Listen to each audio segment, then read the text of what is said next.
자, 이번 시간에는 집합의 연산 법칙을 적용하는 보충 문제 한 두 문제 정도를 푸는 시간입니다.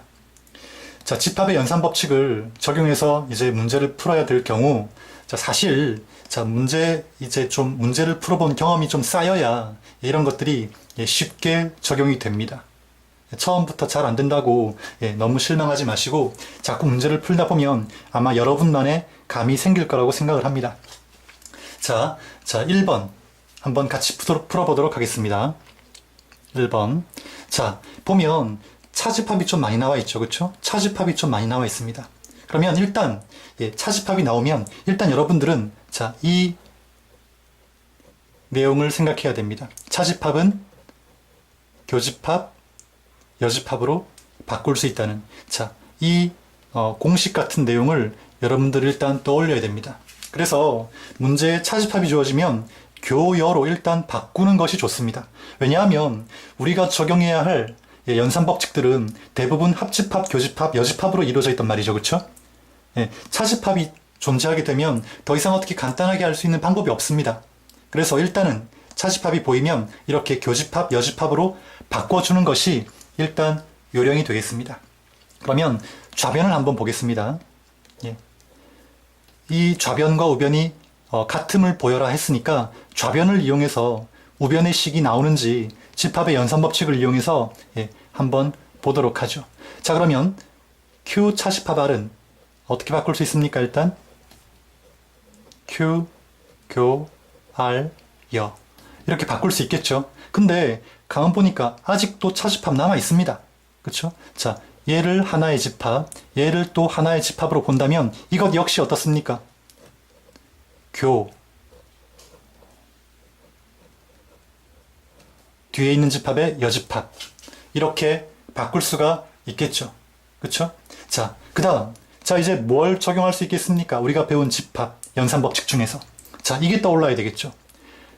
어떤 두 집합이 있을 때 그 두 집합 전체에, 그러니까 어떤 두 집합을 합집합이나 교집합으로 연결했을 때, 그렇죠? 그 두 집합 전체에 여집합을 하게 되면 드모르간 법칙이 떠올라야 됩니다. 그렇죠? 여집합을 앞에 한 번, 뒤에 한 번 분배한다고 했었죠. 그렇죠? 그럼 P 교집합. 자, 이 여집합을 분배하면 어떻습니까? Q 여집합.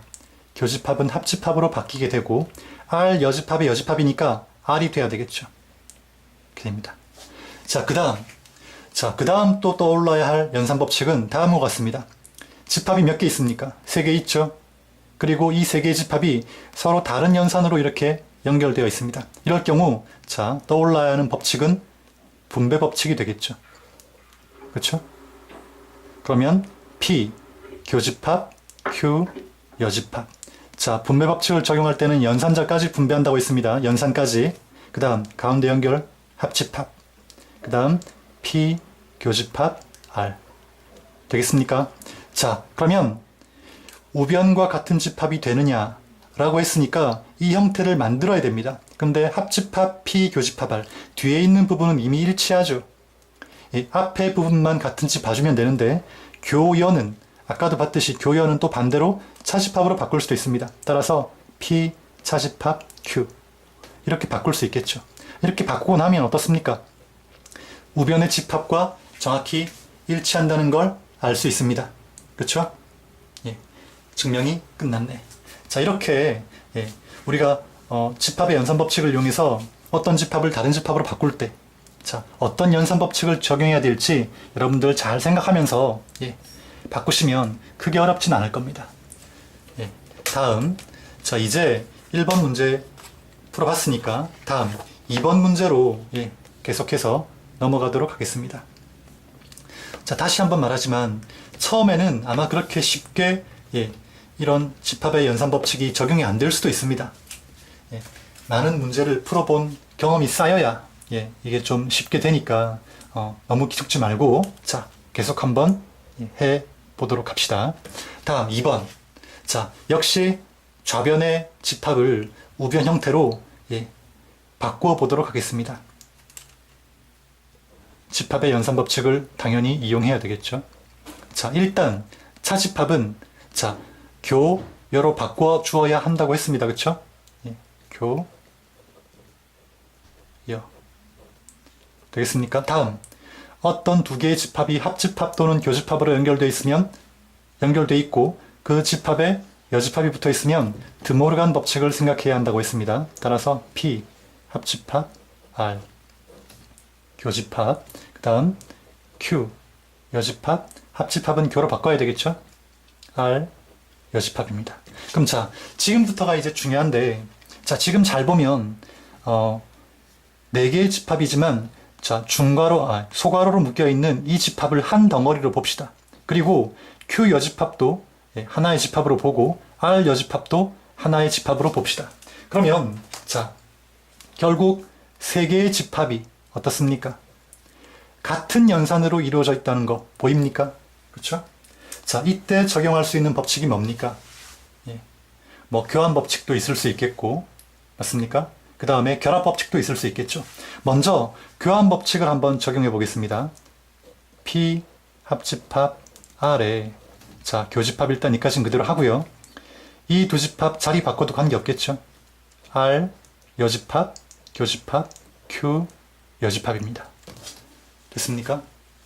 자, 다시 한번 봅시다. 하나, 둘, 3개의 집합이 같은 연산으로 연결되어 있습니다. 그러면 자, 연산 순서의 관계가 없다고 했죠. 그게 바로 결합 법칙이었습니다. 지금 자, 이걸 한 덩어리로 보고 자, 요놈을 하나로 본다면, 하나의 집합으로 본다면 결국 3개의 집합이 교집합으로 연결되어 있고 뒤에 두 집합을 먼저 연산하라, 이런 내용입니다. 그런데 연산이 같으니까 꼭 뒤에 2개부터 먼저 계산하지 않아도 된다는 거죠. 그러니까 어떻게 하면 되냐면 이렇게 묶을 수도 있다는 겁니다. P 합집합 R에 교집합 R 여집합, 교집합 Q 여집합. 즉, 이 앞에 2개 이 집합을 먼저 중괄호로 묶어서 계산해도 된다는 겁니다. 이게 바로 결합 법칙이 되겠죠.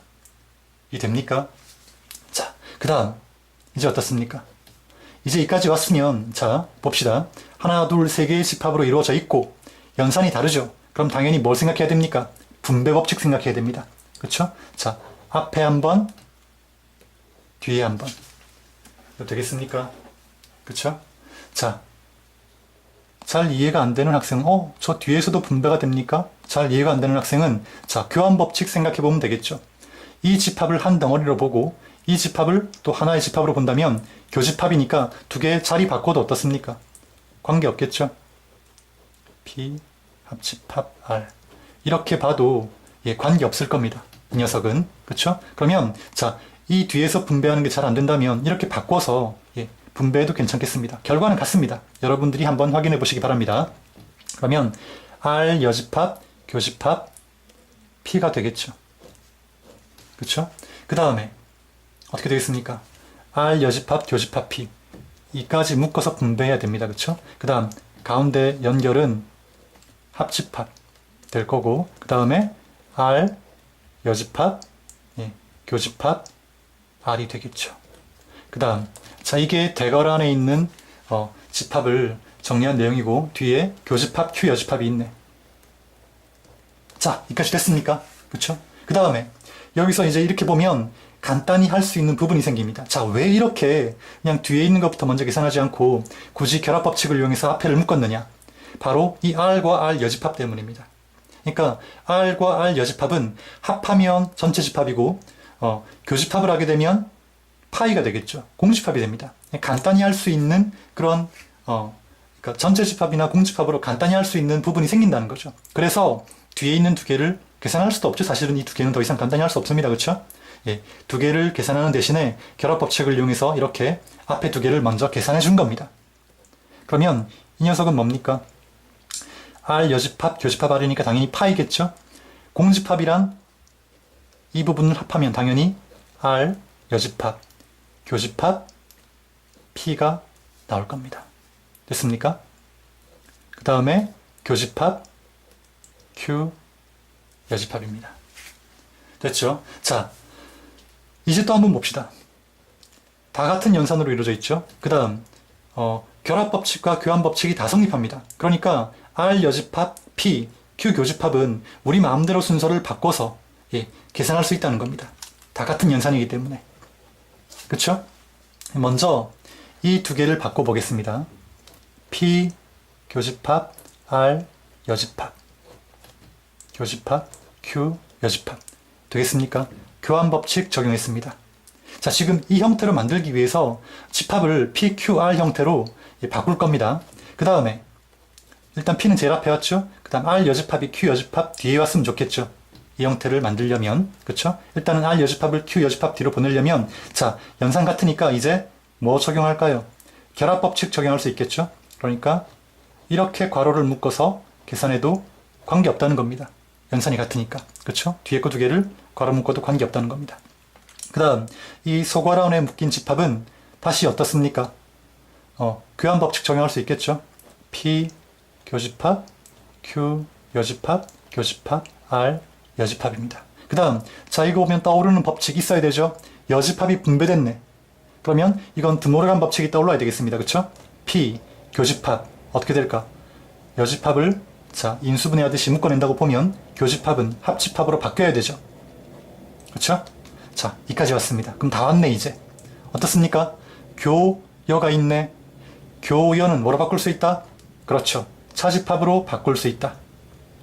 자, 이렇게 해주면 증명이 끝나게 되겠습니다. 자, 좀 설명을 세세하게 한다고 하다 보니 좀 설명이 길어졌는데, 자, 아마 익숙해지면 한 이거의 절반 정도 되는 길이만 가지고도, 한 절반 정도 되는 단계만 가지고도 아마 쉽게 여러분들이 풀어질 겁니다. 어쨌든 여기 이 좌변에 있는 집합을 우변의 형태로 바꾸기 위해서 사용한 연산 법칙들을 자세히 적용하다 보니까 조금 시기 길어졌네. 자, 여러분 자꾸 연습하면서 익숙해져야 됩니다. 익숙해지면 그 다음부터는 쉽게 느껴집니다. 자, 보충문제 강의 여기서 마치도록 하겠습니다.